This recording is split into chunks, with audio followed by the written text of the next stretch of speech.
Olá, tudo bem com vocês? A aula de hoje a gente vai falar um pouquinho sobre fecundação, o que acontece da fecundação até a formação da gástrula, que é uma fase do embrião de 2 semanas, né?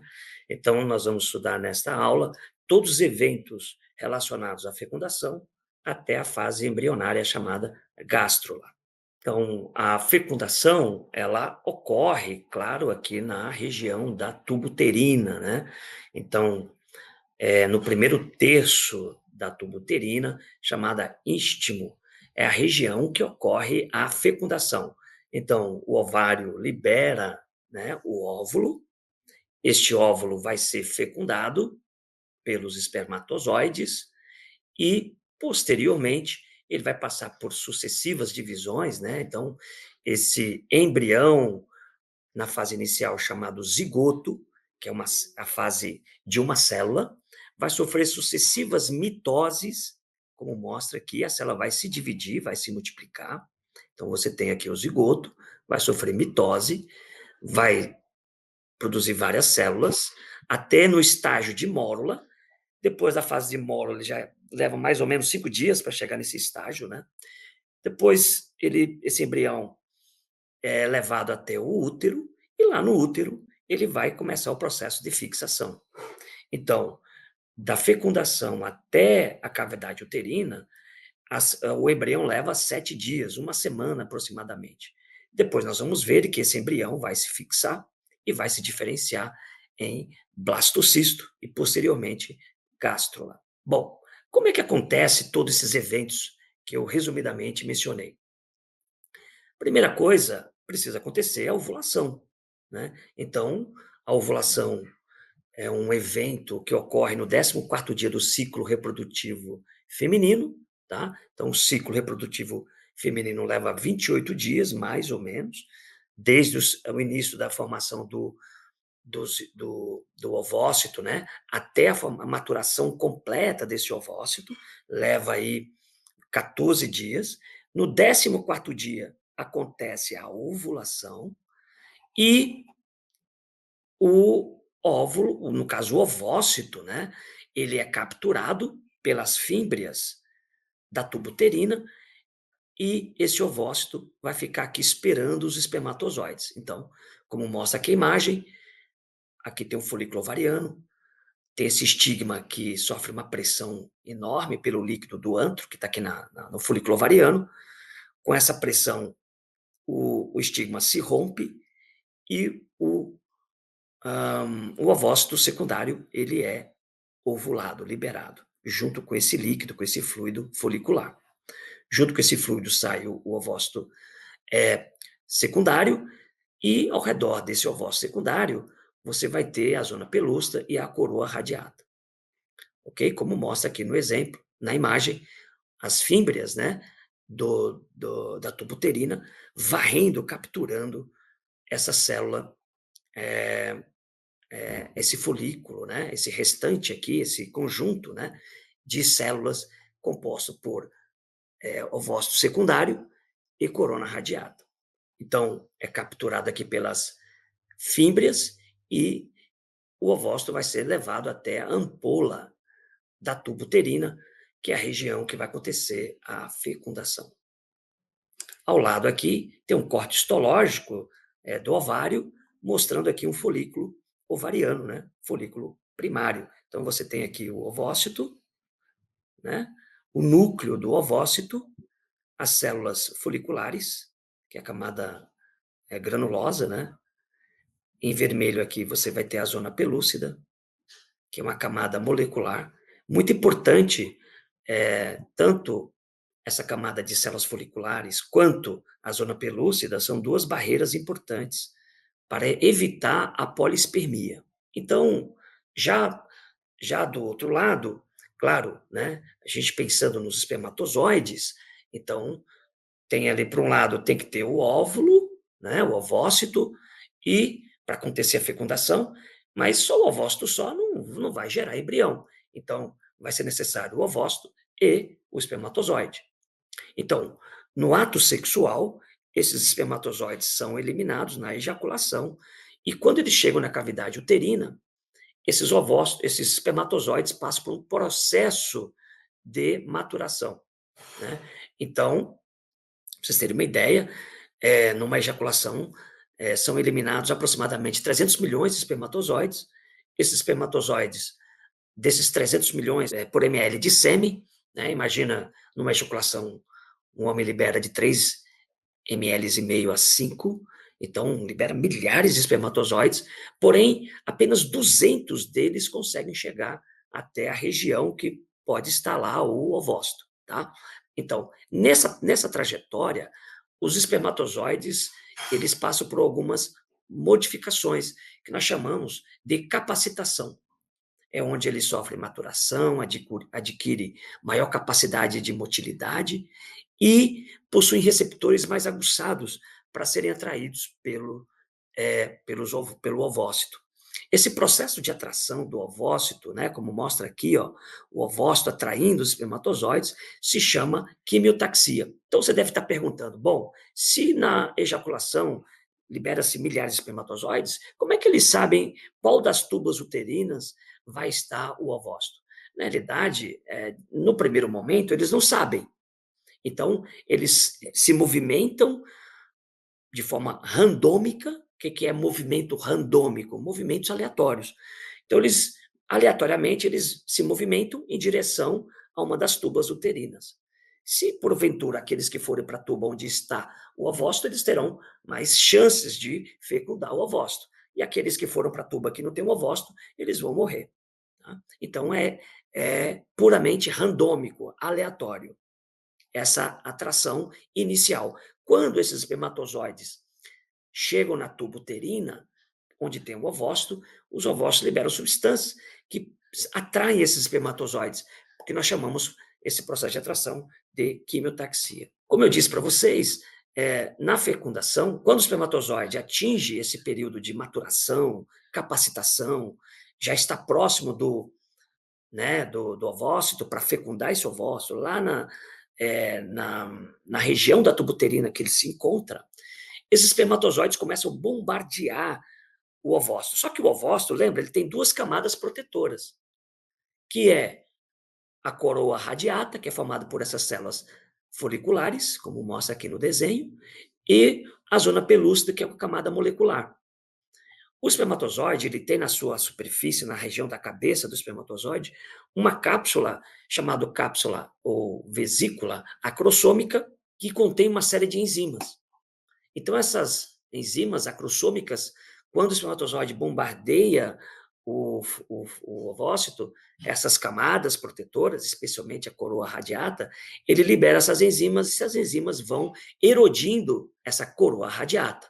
E à medida que vai erodindo, ele vai perfurando, ele vai penetrando nessas camadas protetoras. Veja que vários espermatozoides conseguem alcançar essas camadas protetoras, porém apenas um consegue romper todas elas, a ponto de romper a coroa radiata, a zona pelúcida e membrana plasmática do ovócito. Quando isso acontece, o ovócito está terminando a meiose. E ele só termina a meiose, ou seja, a ovogênese, quando o espermatozoide fecunda o ovócito, quando o espermatozoide introduz o material genético no ovócito.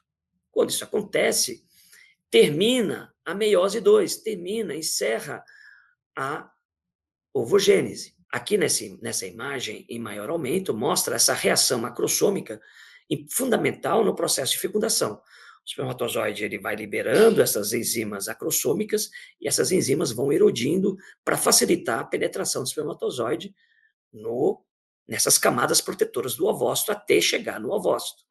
Quando o espermatozoide rompe a membrana plasmática do ovócito e introduz o núcleo o seu núcleo dentro do ovócito, o processo meiótico se encerra, como mostra aqui nessa slide.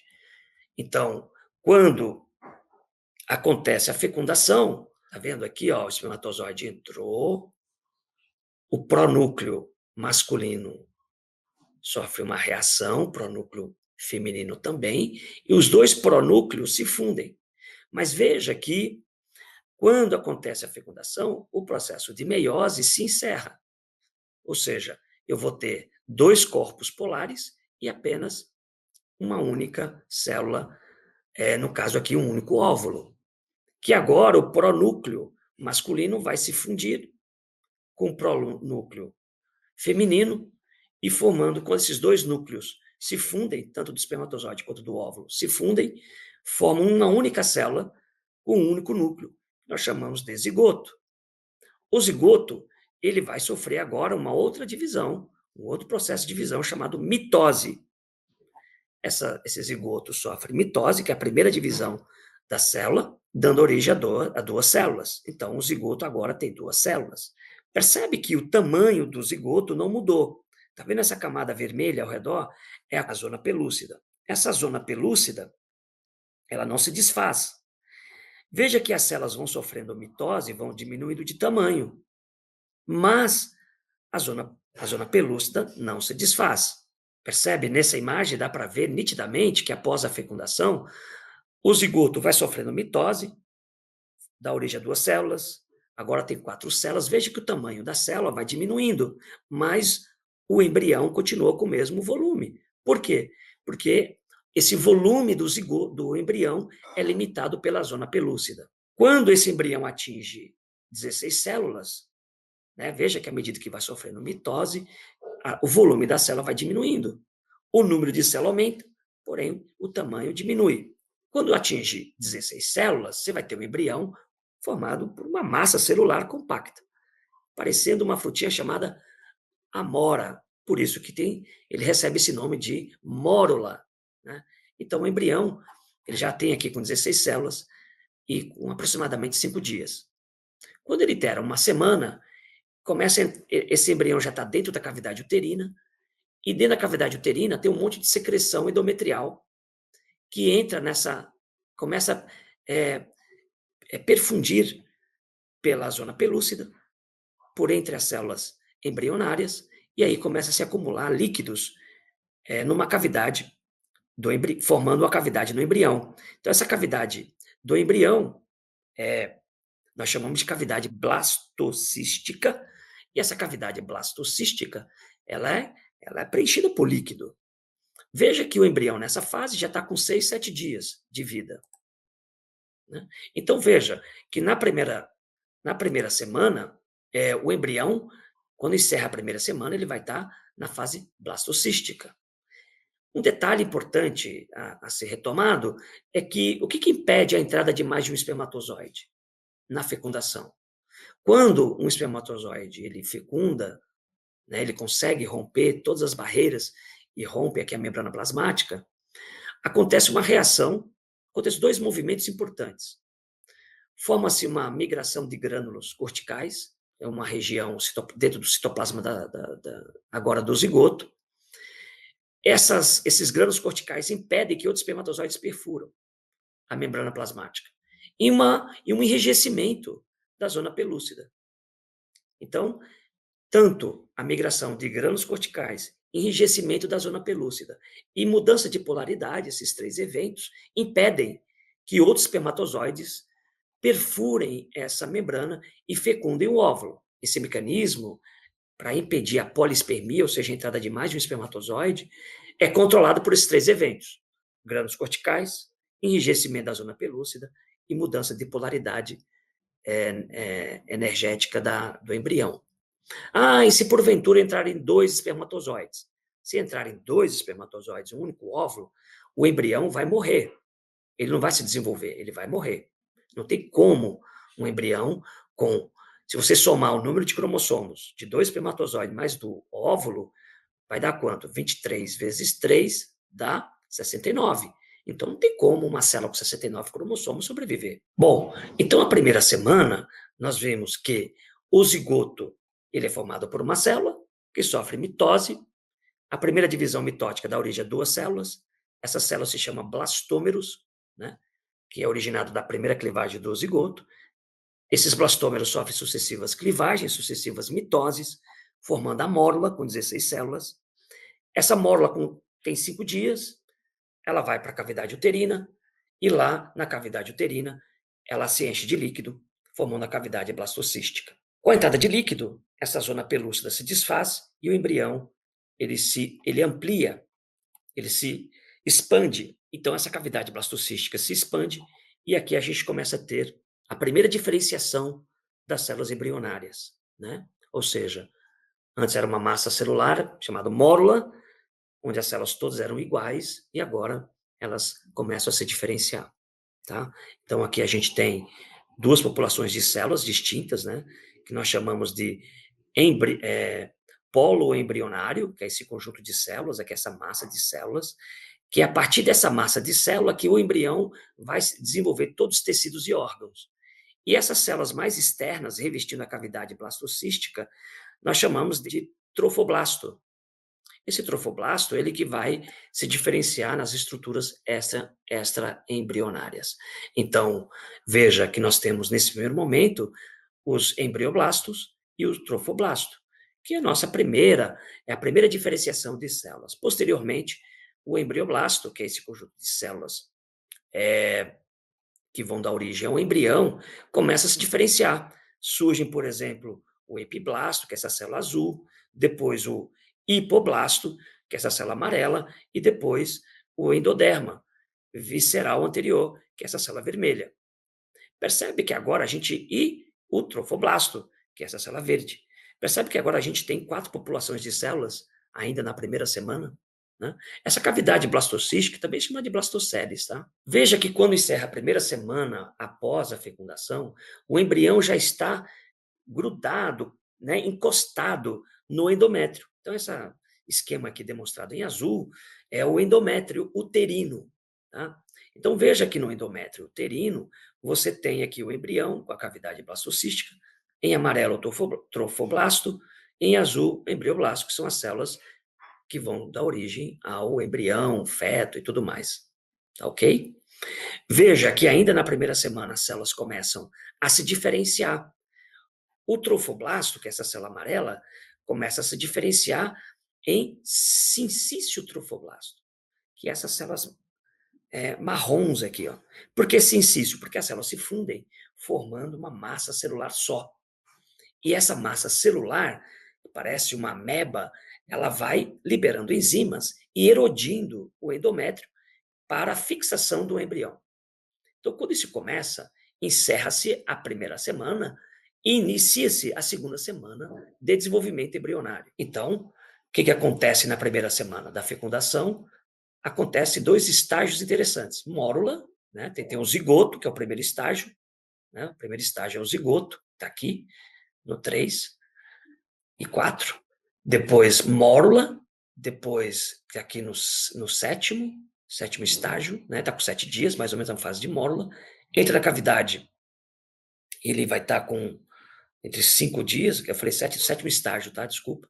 E aqui está tá com 5 dias, já está na cavidade. Com 6 a 7 dias, a mórula, ele já não é mais mórula e passa a chamar de blastocisto. E começa o processo de nidação.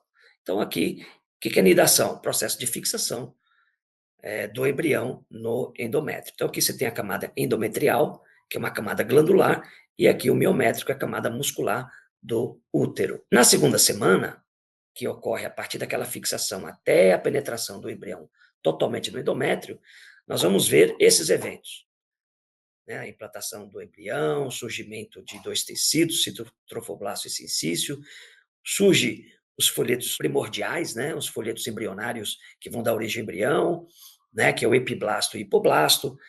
O embrião ele vai estar totalmente fixado no endométrio, forma-se o tampão no endométrio para que esse embrião não retorne para a cavidade uterina, então forma-se um tampão. Acontece uma reação da decídua, que são células endometriais que nutrem esse embrião, e ocorre a produção de HCG, né? Esse chamado hormônio gonadotropina coriônica, que é um hormônio que é muito importante na manutenção do endométrio, na manutenção do embrião. E quem produz esse HCG é o próprio embrião. Por isso que ele é usado como teste de gravidez. Quando o embrião produz HCG, é porque, claro, o indivíduo está grávida, né? A menina está grávida, porque quem produz o HCG é o embrião. E ele produz exatamente a partir da segunda semana de desenvolvimento. Nós vamos ver também que ainda na segunda semana de desenvolvimento surge o saco vitelínico, as velocidades coriônicas que vão depois se diferenciar no cordão umbilical, na placenta, tudo surge a partir dessas velocidades coriônicas. Veja que as estruturas extraembrionárias, elas são formadas primariamente a partir da segunda semana de desenvolvimento embrionário. E acontece aquelas mudanças que eu mencionei anteriormente. Né? O trofoblasto vai se diferenciar em citotrofoblasto, aquela camada de célula que reveste o embrião.